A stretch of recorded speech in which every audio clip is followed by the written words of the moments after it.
But sometimes I ask myself this. I think like, God, I wonder what my mom would say if she were alive right now. What would she say about me? Would she be proud of me? I go back and watch these videos sometimes, and I'm thinking, no. She'd be very disappointed in some of the things I say.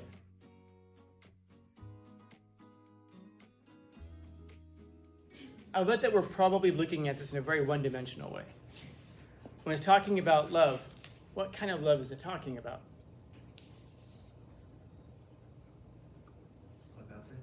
Agape? It is agape, certainly. But are they talking about love towards a significant other? Are they talking about love between friends? Are they talking about love between family members? Are they talking about love between parent and child? It's probably all of these, yeah. 100%, yeah. It's all kinds of love. It's love towards yourself, love towards other people, love towards a significant other, love between family members. Like there's a love here that I'm thinking of, man. Like this is like parent and child also, very strongly, man. You know, when you're born, that's that part of love that's sweet and easy. Like I said, not the actual birth process. As I've mentioned before, I think that I was reading that birth pains are so painful that they're almost as painful as a man having a cold. But there was something that's just like I guess it is just primal. I'd say something like being primal, but I think it is just primal. Baby's born, and then you've got that first love push from the mom, which is to push the child away. And then the child, of course, immediate reaction, start crying. Obviously, there's confusion there. All of you, right? When you're born, that's the first thing you did in this world was cry. Yeah, not me, of course. I looked around and I was like, well, this is strange. This is the change. This is interesting. That will make more sense in a week, by the way, next week. But there's that immediate sentiment that when the child is being pushed away, the child wants to return back. But that's that first step of the parent towards making the child independent. And in every kind of a relationship like that, whether it's parents and their children, teachers and students, in other words, you want to make them as independent as possible. My job is to get you independent of a teacher. This is why, and some of you have noticed this, and you get frustrated, but you'll get a call slip. And a lot of people's immediate reactions, they walk up to me and they're like, do I go right now? And I'll say, I have no idea. I didn't read your mail. And people will get frustrated with me like they just want to be told what to do. Like, no, dude, read it. See what it says. My job is to get you independent of me. Unless, I don't know, in a few months, are you guys going to be sending me a message on Instagram? Hey, Scanlon, I got this letter from the city. Can you tell me what it says? Hey, Scanlon, it says here I have jury duty. When do I go? What time do I have to be there? How do I do this? No, your job is to get you independent of needing that kind of direction. And so the parent's first action, the mom's first action is to push the child away. And of course, the child's intuition is to try to return to dependence. And then what happens? The mom holds the baby, and after a little bit, the baby stops crying. Okay. And that's usually when the parent starts crying, the mom. Crying because of joy at first, then probably crying out of sheer terror. Oh my gosh, I'm responsible for this human being. How do I do this? There is no manual for this. And then crying because you skin your knee for the first time, or crying because you upset them and disappointed them for the first time. Crying constantly throughout it. And then as you get older, this could, of course, be directed back towards the parents, because this wouldn't be when you're first born. That second part here. The other part is hard. It isn't hard for the child to love the parent. It's actually probably impossible. When you're an infant, you can't really love your mom or your dad. You can be dependent on them. You can realize that they're your primary caregiver, that they're the primary resource provider. But that's different from love. And yet the parents will love you. There's not really anything they get out of you at that age. And so by the time you get to be older, moms and dads, they have a lot more practice at being patient, as you're saying. Because how many of you guys just hate that sound of children crying? Babies crying, it's like, oh, that's like nails on a chalkboard. But then when you have your own children, it'll bother you for a different reason.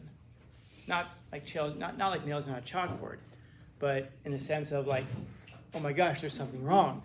And then of course, the baby won't stop crying. There's that tendency like, why won't you stop crying? There's a frustration. We don't know what to do. We don't know what the baby wants. Baby probably doesn't even know what the baby wants. And most of that, by the way, never changes even as you get older. Some people continue that throughout their lives, not knowing what they want. But that other part's hard. It requires discipline, willpower, opening your heart again and again to someone. And this last part here, a person with whom you're angry and can't stand and do not like. And I wonder if any of you guys ever get that sense from parents. And I say it nicely. Well, there's no nice way to say it. I don't know. You meet people and you just wonder, like, gosh, did your parents like you? And I don't mean that like the insulting sense, like, did they even like you? But really, like, did they like you? As you are right now, as you're an adult, as you're 30 years old and your parents are however old they are, do they like you? Do they look at you and say, wow, if they weren't my kid, I'd hang out with them. If they weren't my kid, I'd talk to them. If they weren't my kid, I would think they were awesome. Or is it only because you're their kid? And it's kind of like that expression of narcissism. They love you because they love themselves. Or they love you because to see you for what you really are might project a failure on their part.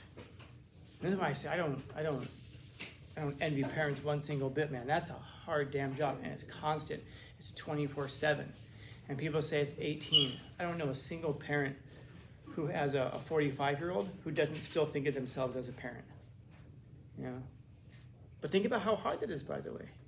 A parent's job is to make you independent, to get you to a point where you don't need them anymore. And that's difficult. Now imagine they get to be 18 or 25, whatever. They move out, they have a job, they're paying their own bills, they're independent. And now the parent loses that thing that they've had for the last couple of decades, which is meaning and purpose, a reason to get up, a reason to go to work, even if they don't like their job, a reason to go do it, a reason to come home. Something, your whole day is now planned out for you. And that's something that some of you guys will struggle with a little bit in just a few months when you graduate. Obviously not to the same degree, but you wake up, you're supposed to be at school at 8:30, the bell rings, you have a seat that's been assigned to you in a class that was assigned to you, and then you follow this schedule, and then at some point in June, you'll walk across the stage and you will no longer have that schedule. You'll no longer have that meaning and purpose every day when you wake up. You get a diploma. In fact, you walk on, everybody wears the same thing, and you have to go rehearse standing up and sitting down and walking in lines for some reason when you have the graduation rehearsal. And then you walk onto a stage in a line and they call your name. And hopefully you can hear your name. Hopefully the person in front of you doesn't have a big family with noisemakers. Because then they'll call out that person's name and they'll just, and then they call your name, it's muffled, nobody hears your name, but you walk up there. And then they hand you this diploma thing. There's no diploma in it even.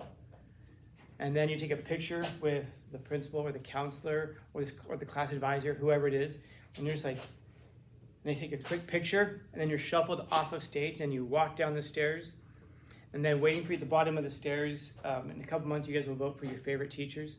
Whoever gets the most votes, the top 10 teachers, those 10 people are waiting for you, 5 on each side.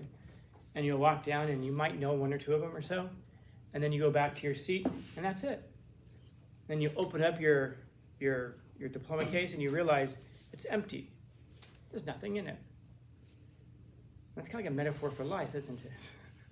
And then you have to go in one more line in high school, and you go to the dance room, and then you tell them your name, and then they give you your actual diploma, then you put it in there, and then that's it. You're done. And then you think, wow, big milestone. And then you wake up the next morning, and it's going to be a strange thing for some of you because you won't feel any different, except that you don't have to go to school today, or tomorrow, or the next day. And then some of you will be like, oh my God, Ken, I'm so glad to be done with that place. And then you're going to go to a university and pay tens of thousands of dollars to get the exact same thing that you got for free. And you'll be begging to get it. Oh my God, I hope they accept me. And then the others will, and at that point, your schedule will be set by you. You get to determine which classes you take and what time and all that, and you work a schedule around that. And other people start to get a job or whatever. But then life kind of continues, and so all of those lessons and things that you were introduced to anyway in the past 12 years of school, but the last 18, 19 years of your life, it's now time for those lessons to kick in. And it's at that point that we find out how independent or dependent we are. That's one of the reasons that when you guys bring up a call slip, I say, I didn't read it. I really didn't read it. Or people will say, can I go to the bathroom? If there's a pass, go. So I don't walk around, hey, come on, get back to work. Is it better to know right now who you are rather than finding out in June if you're the self-motivated person to go and get a job, the self-motivated person to take care of whatever responsibilities you create for yourself. And that's really what it is. You create responsibilities for yourself. Some people create very noble responsibilities for themselves. They create a responsibility as a wife or a husband, a father or a mother, a stepfather, a stepmother, an engineer. Whatever it is you choose to do in life, you create a responsibility for yourself to be that thing. Right now, there's some plausible deniability because we can say, well, I didn't choose to be a student. Yeah, you did. By showing up, you kind of did. I have to. I don't know about you, but I don't have to do anything except for stay white and die. Everything after that is a choice. Everything after that is a responsibility that I willingly take upon myself. And then that gives you something noble to achieve. So once you leave here, you've been introduced to a bunch of classes, so now you know what you might be interested in life. If you encountered a class that gave you some ideas that you might want to pursue, or you found out one thing, like a fast food job, everybody should get, by the way. You found out what you definitely don't want to do for the rest of your life. High school can be that for you also. I know one thing, I do not want to go to any more school. But the trick's on you, because you're going to have to at some point. If you're going to have a career, if you're going to become a real estate agent, you're going to have to go to school for that. If you're going to become an insurance agent, you have to go to school for that. Even if you're going to become a mechanic, you got to go to school for that. Hopefully you've gotten that set of skills such that when you've now taken on willingly the responsibility of going to one of these places, you have the ability to do that. And that's the teacher's job, to make you independent. It's the parent's job to make you independent. If you're in any kind of a position like that, that's your job, is to make people independent of you. And then that's a great thing, because then, even your friends, that's a great thing, because now when you choose to be around people, it's a choice. You're not around people because you're forced to be. 4 more months. 4 more months. You're sitting next to people right now. These are my friends. And then you say shit like, you'll take pictures of graduation like forever. And forever is going to last you till like Thursday. Because at that point, you're not sitting next to them in math class anymore. You're not sitting, you don't go and eat lunch at the same place anymore. Now you're going to have to actually make plans and arrangements to be someplace with people. And you've got your schedule, they got their schedule, and you're going to try to make those things fit. And I hope you do. I hope you can find some people in your life that you can love so much that you want to bridge those gaps in geography and time, to make time and space for. Because that's one of the things that makes life worth living. But there's always this last thing. I wrestle with it now, man. I still ask myself this kind of thing once in a while. I lost both of my, well, I didn't lose my parents. I know where they are. To lose one parent, that's misfortune. You lose 2 parents, that's just irresponsibility. So no more parents for me. But sometimes I ask myself this. I think like, God, I wonder what my mom would say if she were alive right now. What would she say about me? Would she be proud of me? I go back and watch these videos sometimes, and I'm thinking, no. She'd be very disappointed in some of the things I say.